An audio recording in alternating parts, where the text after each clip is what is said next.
Judges chapter 8, verse 1. Then the people of Ephraim asked Gideon, "Why have you treated us this way? Why didn't you send for us when you first went out to fight the Midianites?" And they argued heatedly with Gideon. Verse 2. But Gideon replied, "What have I accomplished compared to you? Aren't even the leftover grapes of Ephraim's harvest better than the entire crops of my little clan Abiezer?" Verse 3. God gave you victory over Oreb and Zeb, the commanders of the Midianite army. What have I accomplished compared to that?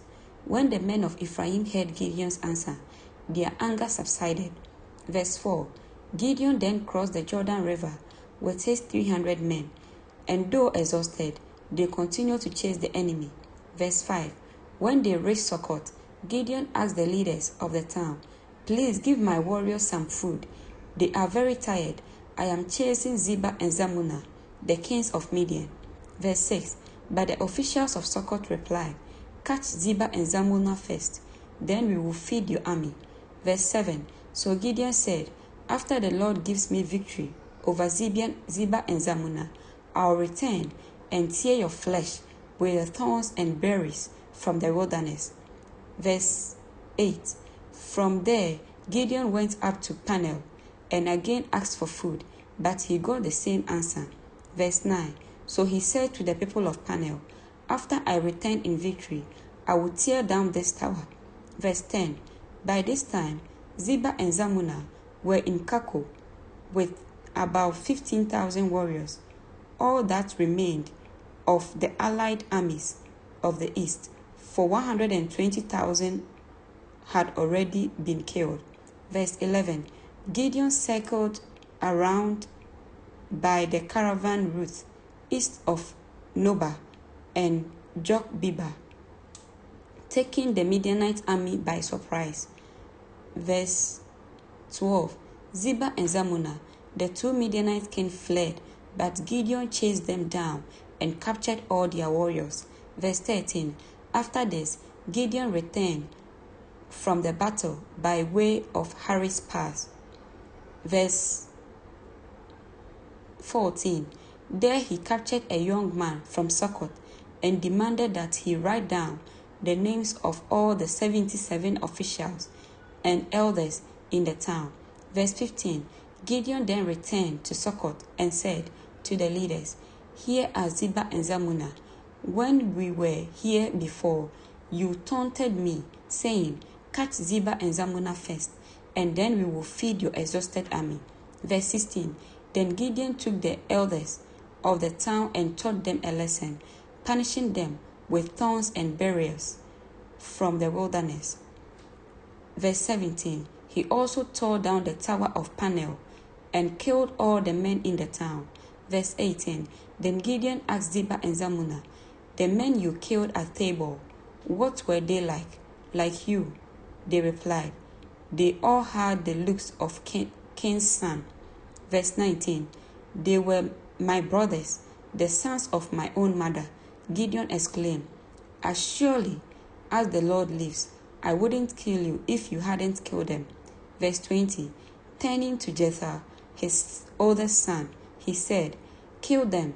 But Jephthah did not draw his sword, for he was only a boy and was afraid.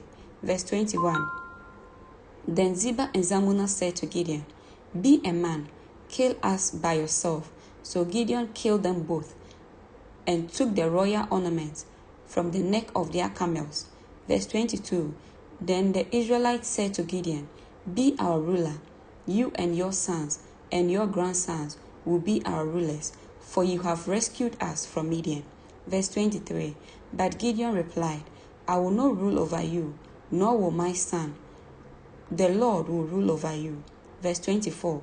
However, I do have one request, that each of you give me an earring from the plunder you collected from your fallen enemies.